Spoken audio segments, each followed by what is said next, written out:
Praise the Lord. Good morning. మన ప్రభువును ప్రియ రక్షకుడైన దేవుని నామమున మీ అందరికీ కూడా ఉదయకాల శుభములను తెలియజేస్తూ ఉన్నాను. అందరు బాగున్నారా?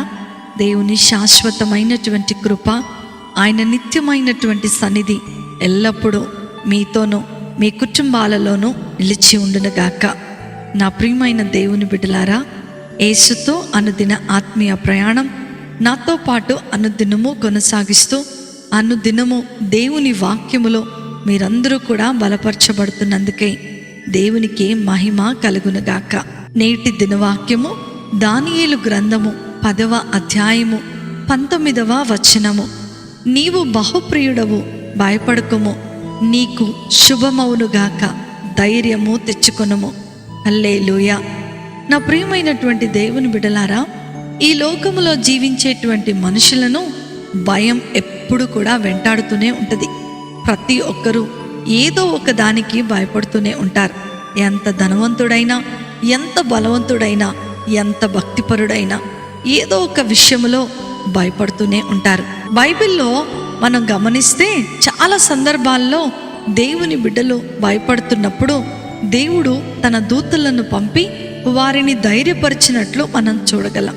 ఇశ్రాయేలీలు కానాను దేశాన్ని స్వాధీనపరుచుకునే సందర్భంలో దేవుడు మోషేతోనూ యెహోషువతోనూ ఇశ్రాయేలీలతోనూ అనేక సార్లు భయపడవద్దు, జడియవద్దు, దిగులు పడవద్దు అని వారికి ధైర్యము చెప్పటం మనము గమనించగలం.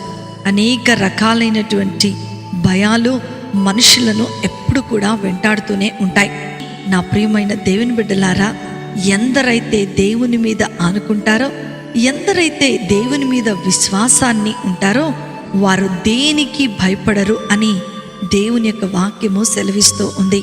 బైబిల్ గ్రంథములో దావీదును గనక మనం గమనించుకున్నట్లయితే తన ధైర్యముతో సింహాన్ని, ఎలుగుబంటిని, గొల్యాతును సంహరించాడు.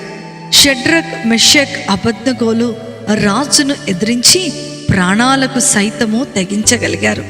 దానియేలు కూడా రాజాజ్ఞను ధిక్కరించాడు. వీరంతా కూడా ధైర్య సాహసాలు ప్రదర్శించింది కేవలము దేవుని యందు భయభక్తులతోనే.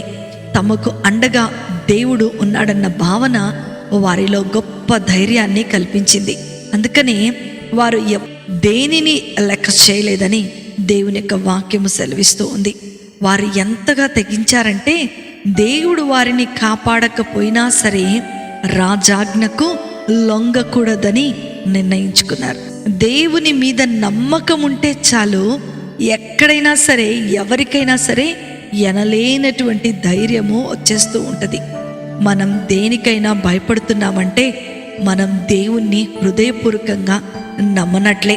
సామెతల గ్రంథము 28వ అధ్యాయము 1వ వచనంలో మనం గమనిస్తే నీతిమంతులు సింహము వలె ధైర్యముగా ఉందురు అని అంటున్నారు. నీతి నిజాయితీగా జీవించే వాళ్ళు ధైర్యముగా ఉంటారు. అన్యాయంగా ప్రవర్తించేవారు, అక్రమముగా జీవించేవారు వారి పాపము వారిని కబలించి వేస్తుందేమోనని అనుక్షణము భయపడుతూనే ఉంటారు. ఏదేను తోటలో ఆదాము అవ్వలు పండు తిన్న తర్వాత భయపడి దాక్కున్నారు. దేవునికి వ్యతిరేకముగా వారు చేసిన పాపమును బట్టి వారు దేవుని ఎదుట రాలేని పరిస్థితిలోనికి వారు వచ్చేస్తున్నారు. నా ప్రియమైన దేవుని బిడ్డలారా, మనము ఈ లోకానికి కాకుండా దేవునికి మాత్రమే భయపడుతూ జీవించే వారముగా ఉండాలి. దేవుని భయము ఉన్నవారు నీతిగా జీవిస్తారు. కాబట్టి మనము దేవుని యందు భయభక్తులతో నీతిగా జీవించినప్పుడు మనం చాలా ధైర్యంగా ఉంటాం. అందుకనే దావీదు మహారాజు 27వ దావీదు కీర్తన 1వ వచనంలో మనం చూస్తే యెహోవా నాకు వెలుగును రక్షణయ్యున్నాడు, నేనెవ్వరికీ కూడా భయపడను అంటున్నాడు. దావీదు సింహాన్ని, ఎలుగుబంటిని, గొల్యాతును చంపగలగటానికి దేవుని యందలి భయభక్తులే కారణం. దేవుని దృష్టిలో దావీదైనా, నువ్వైనా, నేనైనా అందరూ ఒక్కటే. దేవునికి పక్షపాతము ఎంత మాత్రము ఉండదు. నీవు దేవుణ్ణి హృదయపూర్వకంగా ప్రేమించినట్లయితే, నీవు దేవుణ్ణి హృదయపూర్వకముగా నమ్మినట్లయితే దేవుని కోసము చావడానికైనా సరే సిద్ధపడేటువంటి ధైర్యము నీకు వస్తుంది. అందుకనే 3వ దావీదు కీర్తన 5-6 చరణాలు గనక మనం చదువుకున్నట్లయితే, యెహోవా నాకు ఆధారము కావున నేను పండుకొని నిద్రపోయి మేల్కొందును. 10,000 మంది దండెత్తొచ్చిన నా మీదకు వచ్చి మోహరించినను నేను భయపడను అంటున్నాడు దావీదు మహారాజు. ఎందుకనో తెలుసా? దేవుని యందు భయభక్తులే అతనికి అంత ధైర్యాన్ని కలిగించాయి. నా ప్రియమైన దేవుని బిడ్డ, ఈరోజు ఈ సమస్యను చూసి భయపడుతున్నావా? నువ్వు ఎదుర్కొంటున్న పోరాటాన్ని చూసి భయపడుతున్నావా? నీవు పయనించవలసినటువంటి క్లిష్టతరమైన మార్గాలను చూసి భయపడుతున్నావా? దేనికి నువ్వు భయపడాల్సిన అవసరం లేదు. నీకు ధైర్యమునిచ్చేటువంటి దేవుడు ఈరోజు నీ పక్షాన నిలబడి ఉన్నాడు. కేవలము ఆయన యందు భయభక్తులు కలిగి ఉంటే చాలు. గొప్ప ధైర్యము, గొప్ప ఆదరణ దేవుడు మనకు అనుగ్రహిస్తూ ఉన్నాడు. అతి కృపా, ధన్యత, ఆశీర్వాదము వాక్యం వింటున్న దేవుని పిల్లలైన మీ అందరికీ అనుగ్రహించబడును గాక. ఆమేన్. ప్రార్థన చేసుకుందామా? మమ్మలను మిక్కిలిగా ప్రేమించిన మా ప్రియ పరలోకపు తండ్రి, ఘనమైన దేవా, శ్రేష్టమైన నామమును బట్టి మీకు వందనాలు ప్రభువా. ఏ లోకములో మేము జీవించినంత కాలము ధైర్యముగా మీ అందరి భయభక్తులతో నీతిగా జీవించినట్లుగా మాకు కృపను అనుగ్రహించండి.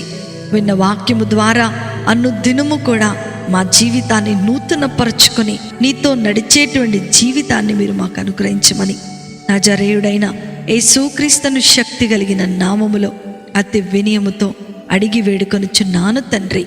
ఆమేన్, ఆమేన్, ఆమేన్. ప్రభు మిమ్ములను మీ కుటుంబాలను దీవించునుగాక. ప్రేమతో మీ సహోదరి శిల్ప జోసెఫ్.